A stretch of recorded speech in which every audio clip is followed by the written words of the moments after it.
guess you all are the ones that lost the lottery, huh? You had to be here in person. Well, I'd like to thank Director Haynes and Director of National Counterterrorism, Senator Christy Abizade, for showing me around the watch floor. Folks, the main reason I came, and I mean this sincerely, is to say thank you. Thank you, thank you, thank you, thank you. The American people, almost by definition, are not able to know what you do. And you devote so much of your time, your effort, and many of you, in the risk in your lives in the intelligence community, to do things to make sure that your families and people back here are safe, make a difference. And you'd be amazed as I travel the world as Chairman of the Foreign Relations Committee or a member of the Intelligence Committee for all those years, or as Vice President of the United States dealing with national security issues, or as President of the United States. How many of now my foreign counterparts thank you for what you do? I'd like to introduce you, by the way, to my National Security Advisor, Jake Sullivan. Jake, would you stand up?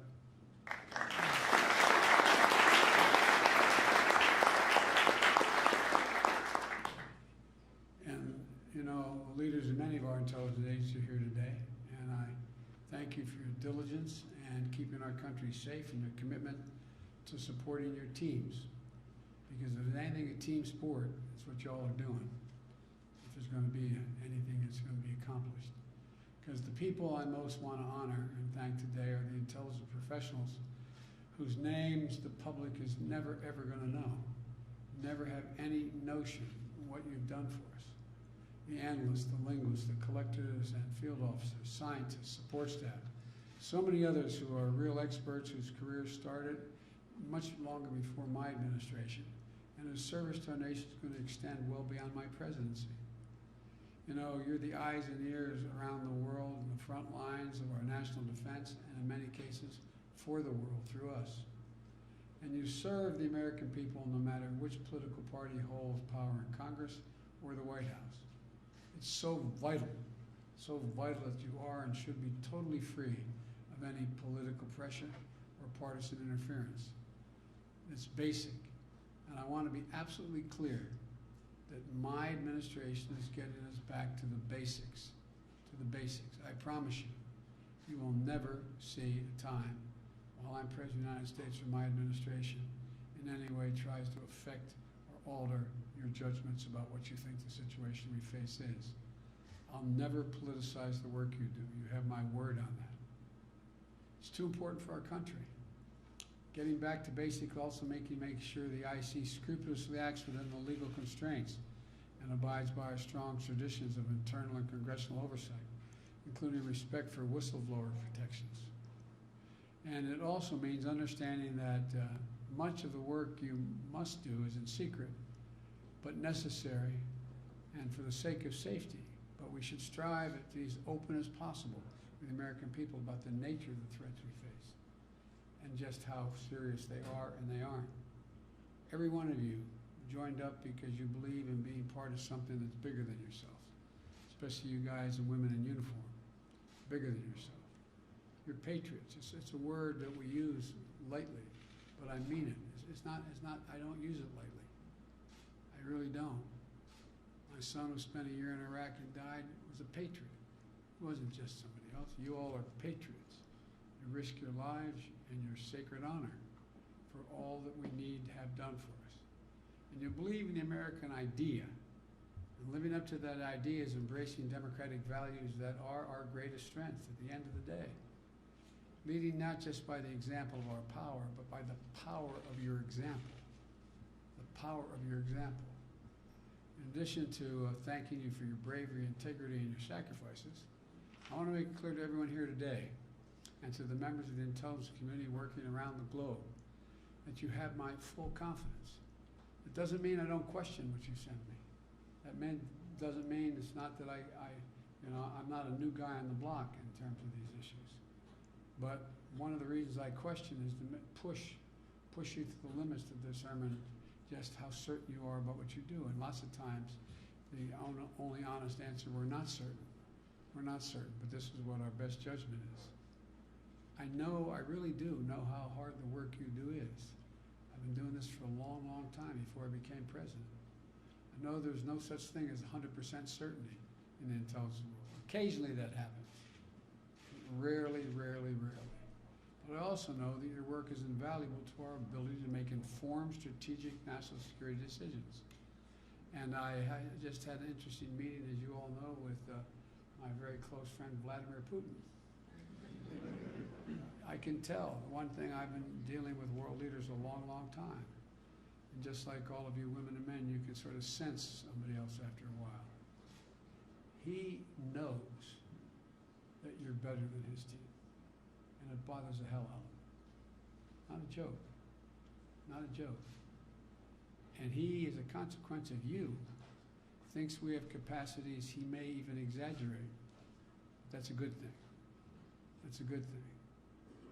You know, one of the things I miss most during the 4 years between my time serving as vice president and being a professor at a college, and I mean this sincerely, from the time I was 31 years old, every morning I woke up and got in a train to come to, I commuted every day from Delaware after my wife and daughter were killed. And I come every day, and one of the things I get a brief in the morning. I was more informed than 99% of the American people. You know what I miss most, for real, in those 4 years of being a professor? The PDB. Oh, you think I'm joking? I am not. A sense of knowing where all the pieces were, whether we had it all down, we knew where all the pieces were. Knew where the pieces were. And so now I have access again, and as to the chagrin of many of you, I read it in detail. And I ask questions of my briefers and follow up with my team. And I ask each of you the same thing. I asked Director Haynes, just give it to me straight. I'm not looking for pablum. I'm looking for straight from the shoulder assessments. And when you're not sure, say you're not sure. But give me your best judgment of what you think is your best judgment is better than almost anybody else's judgment in the whole world. Even if the news is hard, even if the news is bad. I can't make the decisions I need to make if I'm not getting the best unvarnished, unbiased judgment you can give me.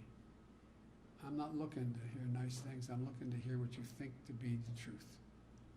I greatly appreciate just how much work goes into the analysis that the IC produces and the tactical intelligence supporting your warfighters and the superb effort to ensure our IT, our human capital, and the facilities are the best in the world.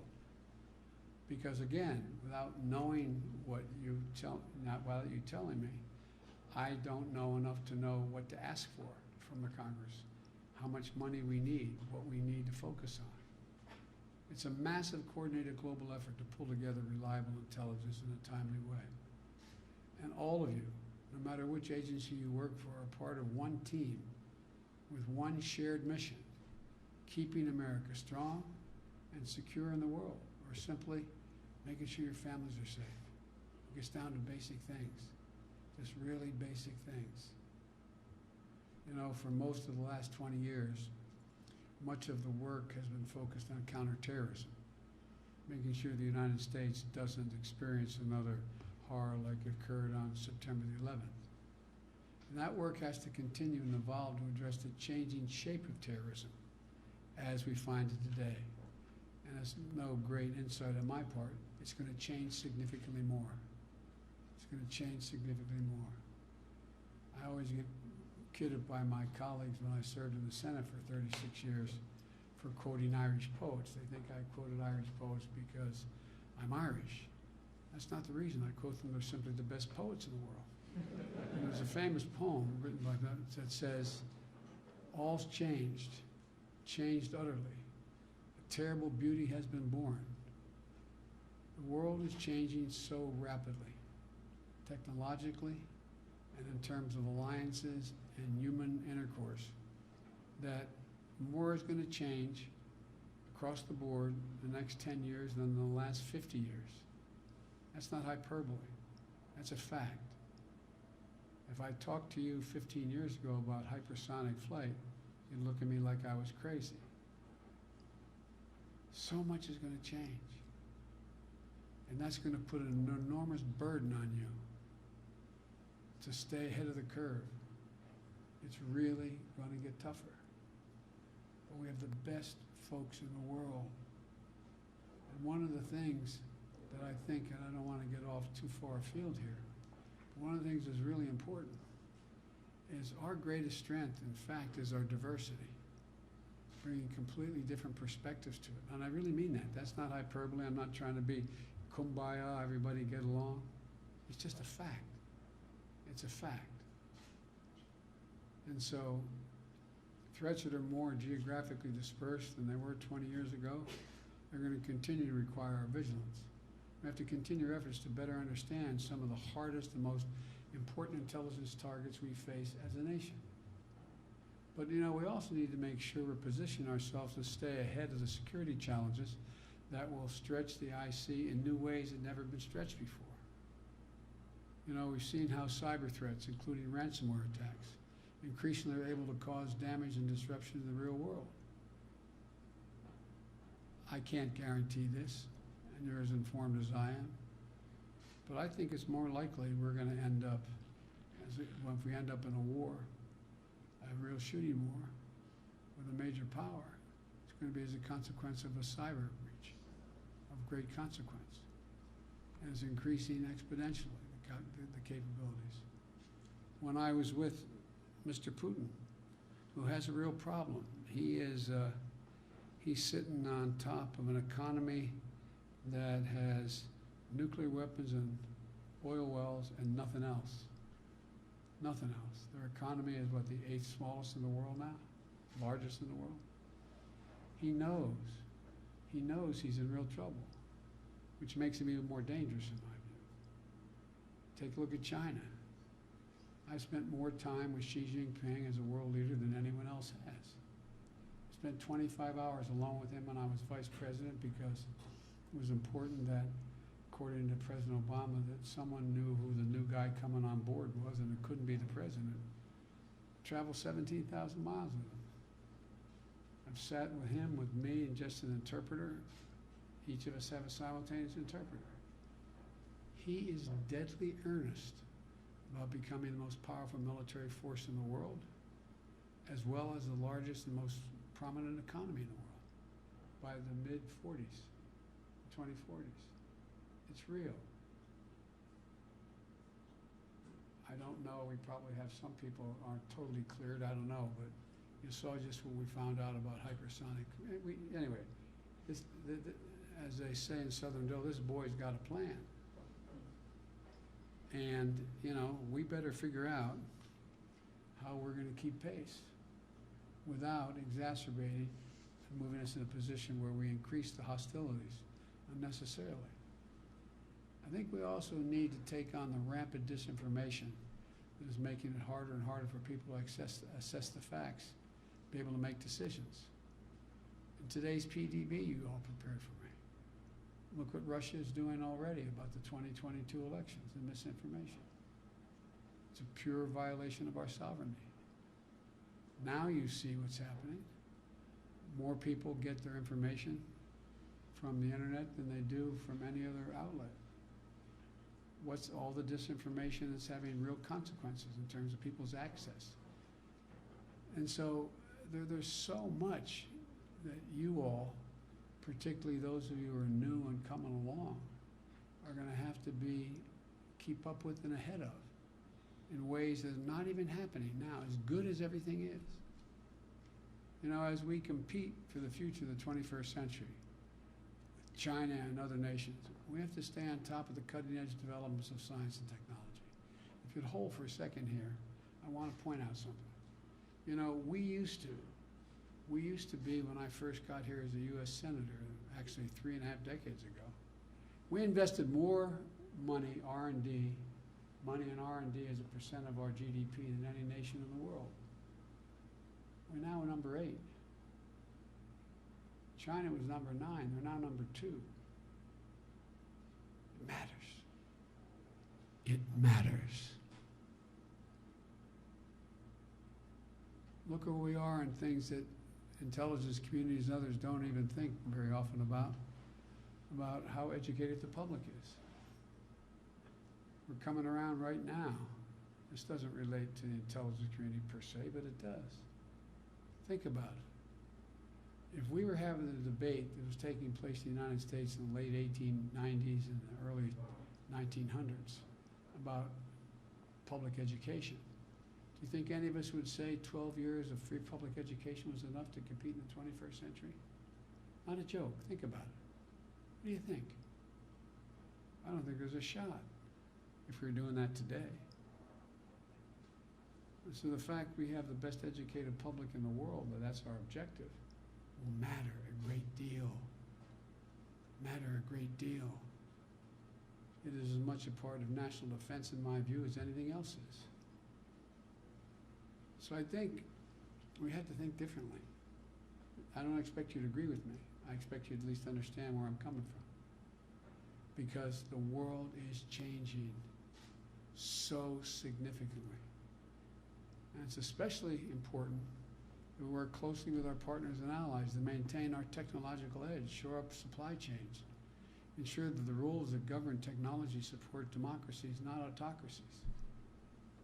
You know, at the same time, we have to work in cooperation with nations like China and Russia that are competitors and possibly mortal competitors down the road, in the context of to meet the existential threats, for example, of climate change. There's certain things that are our mutual interest. But we can't be lulled into thinking that that's enough, and that we don't have to really keep a watchful eye on what the ultimate objective of the other team is. But there are things where we should be cooperating. This shared danger impacts all nations. Climate challenge is already accelerating instability in our own country and around the world. Extreme weather events that are more common and more deadly. Food and water insecurity. Sea levels rising, resulting in changing climate, driving greater migration and posing fundamental risk to most vulnerable communities. You could hold for just a second again. We're in a situation where, think about this. Think about this. I'll never forget the first time I went down in the tank as vice president after he got elected. The Defense Department said, what's the greatest threat facing America? Climate change.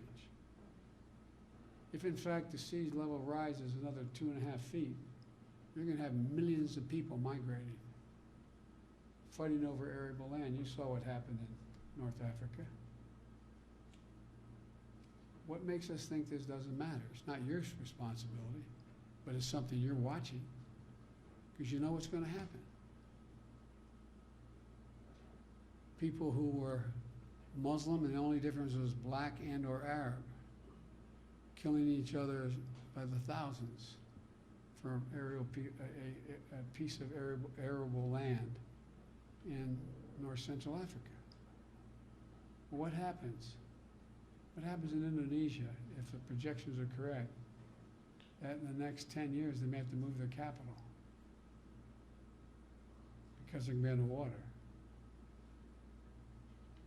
It matters.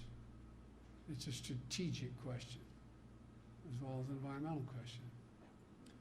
The dramatically warming Arctic is opening up competition for resources that once were hard to access. I had, as they say in Southern Delaware, that talk at you like this, you know what I mean? I had a come to Jesus meeting, an altar call with Mr. Putin about what he thinks is what Russia's property is in the Arctic. China looking very closely at that as well, where they are. That's what I mean about the world changing. What is that going to do to our strategic doctrine in the next 2, 5, 10, 12 years when you can circumvent the Arctic without icebreakers? So look, we need your insight. We need your expertise on all these issues. The one thing you all have in common is you all have high IQs. You're all smart. You have significant intelligence quotients. And you're put into use to help the elected leaders of this country decide what the best route to go is. So just as you've always been essential as we've sought to counter traditional threats, the intelligence community is going to be critical to America's strength as we take on these new challenges and hybrid threats. Finally, I've laid out a broad agenda that's just a fraction of it. But we can't do any of this without taking care of our best and most important asset, the American people. I know the intelligence community is already one of the best places to work in the federal government. I asked my staff when I found out you came in second just after NASA. I said, don't tell me what the White House is ranked. It will hurt my feelings. And they assured me, no, you didn't rank them. That was a good thing. We don't rank the Oval Office. But all kidding aside, it's about the camaraderie you have. And most of all, it's about being able to trust one another. To trust one another. My highest priority as president is the safety and security of all Americans. And that includes those who serve in our intelligence community. You take on unique risks in these jobs. And we're taking the cases of anomalous health incidences that are affecting intelligence officers, government officials, and their families very seriously, for example. My administration is coordinating a government-wide effort to respond to these incidents because this challenge demands that departments and agencies, including the entire intelligence community, work together with urgency. Talked about changes. What's going to happen as we move on and we're able to develop around the world pathogens that can be transmitted to societies and communities? It may not be a nuclear weapon. It may not be a hypersonic missile. It may not be any of the things we think of. But think about it. Just think about what's happened with one. I'm not suggesting it was intended. A lot more need to know. But think what's happened. More people have been killed in the United States of America because of COVID than in every single major war we fought. Combined. Every single one.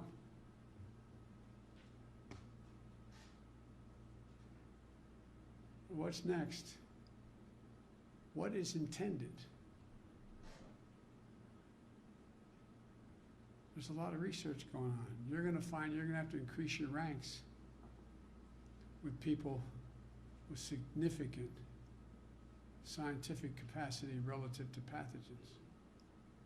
So my point is, your value is going to increase and increase and increase and increase in terms of security. You know, from the CIA to all the agencies, there's a lot going to happen. And to all of you who've been affected, we recognize how important it is to make sure that they have the best possible care at the time of figuring out how to deal with what's happening to not only some of those who've been stationed abroad, but their families. Look, this is a priority for our entire leadership team. So let me just close by saying how much I value the work you do. That's why I wanted to come here today. So much of the work you do is in secret.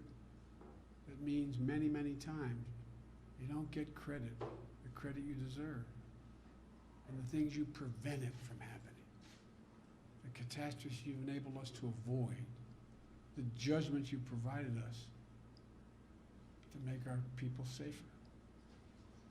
And America probably never going to learn about the life you've saved or the disasters that never come to pass because of your diligent professional intelligence work.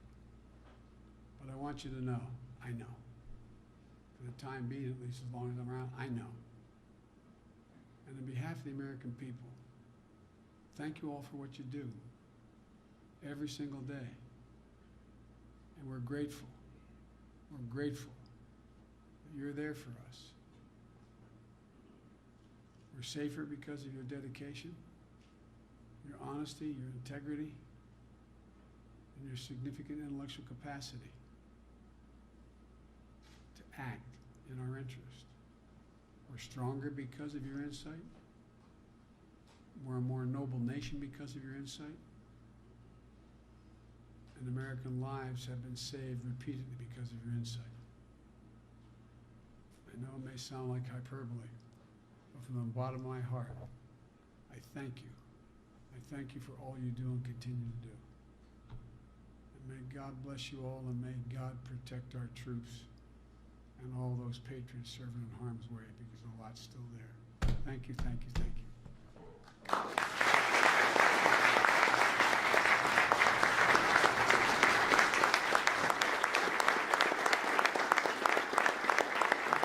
I have to seek permission to leave. I have to check, you notice. Thank you again. President Biden, Beg your pardon? will you require all federal employees to get vaccinated? That's under consideration right now, but if you're not vaccinated, you're not nearly as smart as I thought you were. Are you concerned that the CDC's new max guidance could sow confusion? We have a pandemic because of the unvaccinated, and they're sowing enormous confusion. And the more we learn about this virus and the Delta variation, the more we have to be worried and concerned. And then only one thing we know for sure: if those other 100 million people got vaccinated, we'd be in a very different world. So get vaccinated. If you haven't, you're not nearly as smart as I said you were. Thanks.